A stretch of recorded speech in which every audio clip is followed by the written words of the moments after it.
My name is Trish Burke-Williams, and I'm standing here today at our Mapping Equity in Dayton exhibit with Jackie Housel. I am Jackie Housel. I am a professor here of geography and GIS, so I teach all the GIS classes. We're really excited about this mapping exhibit. This is our first really large exhibit that we've developed over a period of 6 months. It's a collaborative project, but only students produce the maps. My name is Katie Wasik. I'm the intern on this project. There were a lot of people involved in the project in terms of even decision making, what to map, how to map it, what are even the major themes of the exhibit. It was quite the learning experience to help create a project of this size.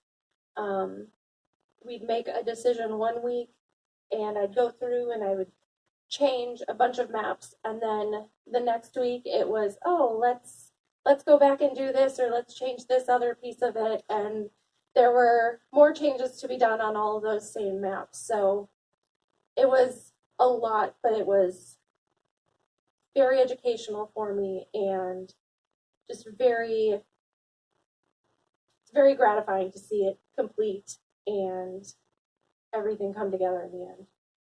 What's the interesting piece, Katie, is that you got to work with a large committee. This whole project was part of our annual Equity Summit. This is going to be our 4th annual Equity Summit. And we have a fairly large committee who works together, and Dare Arnold and I co-chair that committee. And then we created a subcommittee. We're working with data and mapping.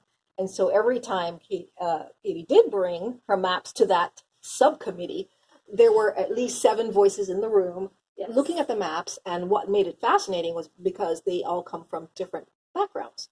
Some are sociologists, some are advisors, some are English teachers, faculty. So it's very, very different. And so that made for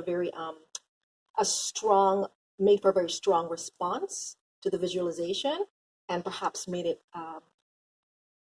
be able to be put into a fashion that could then be absorbed by a variety of people, understood by a variety of people. That is true. That is really a good point, because part of our role as map makers, if you want to say that, or geographers, is to educate people. And if you're not working collaboratively, you actually miss a big opportunity to help people understand a little bit more about maps and how they're made, even errors in the data, or how the maps interact with each other. And for that reason, the maps that you'll see at this exhibit are very straightforward. They don't have a lot of layers. We've really worked so that there are basically one-layer maps, and people can see the connections themselves by just studying each of the maps. I think we have several themes that the committee wanted us to cover. So we have a redlining map. So the whole summit is focused on redlining. And redlining is something that occurred in the 30s, but that we can still see the effects of today. And it was a grading of different districts to determine funding for mortgages. And within that grading, the different areas were classed as very good, fairly good, not that good, and bad. And a lot of it was attributed to race, ethnicity, immigrant status, and poverty. And those were the criteria that were used to determine the quality of the area, and therefore the infrastructure and the money invested in that area. And what was incredible, I think, with the mapping piece is that they have, Jackie and Katie and Danielle have overlaid the redlining maps with other maps. So sometimes the redlining areas are a crosshatch underneath another map, which is health, looks at health outcomes, or looks at green space and canopy, or looks at educational outcomes. Mm-hmm. So those allow a person who's not very aware of geographical techniques to be able to make those connections to the information and the data. To your point, it's a really great way of linking geography and mapping to the general public. And even history. I mean, think about that. So this redlining has, even though it was done almost 100 years ago, so 1937 was the date of this map, but you know, we're putting it against the current situation, and when you look at the current situation, it seems like there's a very long shadow of redlining. Things haven't changed in a great way. These places are still not invested in, and you can see that in some of our maps. Redlining may have been in 1937, but the effects are incredibly visible today on the top. We also look at other things. We look at world maps of life expectancy as well, the U.S. map, just to get an idea of scale of what we're talking about. When you look at those, some of the numbers get washed out a bit. But when you get into our urban areas, you start to see some really big differences. And so we've used a lot of different kinds of tools. We've used maps, of course, but different kinds of maps, right? So we do have a racial dot map that we've used that are probably familiar to most of the folks in the GIS world. So we've used that within 2020 data. We've used some heat maps to better understand things. The other thing that we've done that's a little bit different is we've used visualizations on our big map posters, we call it, along the bottom. And so you can see the data in a different kind of way. So it's not always a map. Sometimes you can get some information that's pretty valuable by just looking at a chart or a picture of some sort. So it was definitely an interesting process, kind of going through and deciding what data we were going to use, how we were going to portray the data, where we were going to get the data from.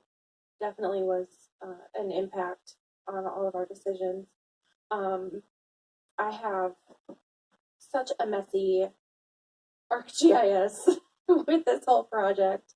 So many different layers that we were going to use and then we didn't use, and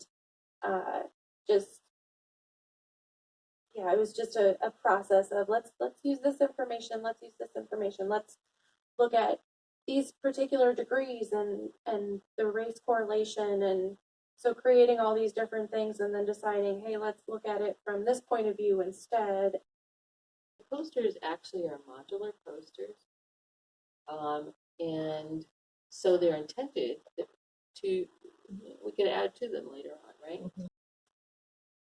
Over the summer, I took an introductory design class, which definitely helped kind of get everything going and really look at different components of the posters and how to put everything together in a more cohesive way than what I might have done before that class. It also gave me the tools to create different things for the visualizations. On the green space poster, all the trees at the bottom, I hand drew and then put into Illustrator and then changed the color on every single one and just made each one appropriate for each level of tree canopy. So it really gave me a better advantage, I guess, to creating something that was going to be a lot better and look a lot better for our project. We worked with Amanda Romero, who is the chair of graphic design at Sinclair. Yes. Really helpful. She's always worked with us on mapping. But this was a big project for her even. So she really was very helpful in trying to figure out what it could look like. Yeah, she definitely helped kind of guide what I had already learned and what I was preparing to put together. She kind of helped guide me into making it a little bit more visually pleasing than what I might have done. Biggest thing is making sure you stay organized. While I did stay organized, it was still messy in my own organized way.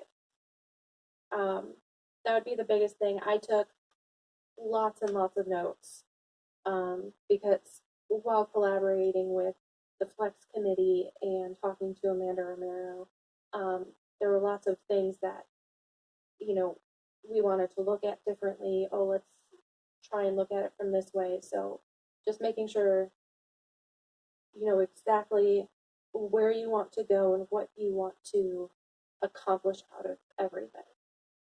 It might have seemed, even as you're going through it, oh, this is messy, there's lots of decisions happening all the time. But actually, isn't that our real life experience? That's what I was thinking. It sounds like life to me. Or any good detective, right? Or any good problem-solving process involves messiness.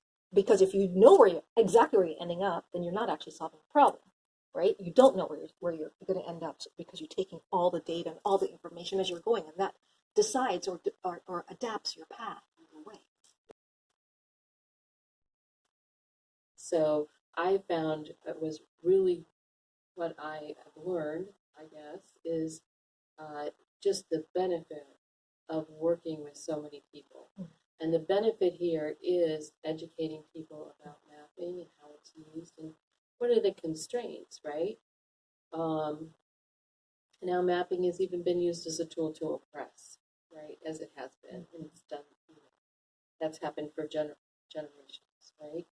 For decades, for centuries, right? So there's all different maps can be good, but they also can serve to oppress people, as we see with redistricting, right? So what I found was especially beneficial here is that we were able to really work with a large group of people who really were not familiar with geography, and they have become familiar with geography, so we have a few more advocates. We do have these maps, and if you come down and see them and you want to maybe have them displayed in an area, we could probably talk about, you know, having that exhibit go out to other places. And we do plan to do that. We hope that it comes out to different libraries and really helps start a discussion in the community. I did not grow up in Ohio, so I'm still learning a lot about Dayton, but this definitely rapidly increased my knowledge of Dayton and just everything about the area, and really I look at it a little bit differently now. This map exhibit is in Building 10 at Sinclair College, and the exhibit will be up at least till Thanksgiving. We actually have two duplicate exhibits going on at the same time. So in Building 20, it is part of the Undesigned the Redline exhibit. So we've added this particular exhibit to it, and I think that that's helpful in understanding. So the Undesigned the Redline sort of talks about the history and even some local history about redlining, when it occurred, what it was. And then ours is really just focused on what's happening in Dayton now. And if you come, you know, give us a call. We'll meet you down there and show you the exhibit. And leave a word. We have an empty poster board with stickies beside it that you can actually leave a thought or an idea or a feeling or a response, or and so you can contribute too.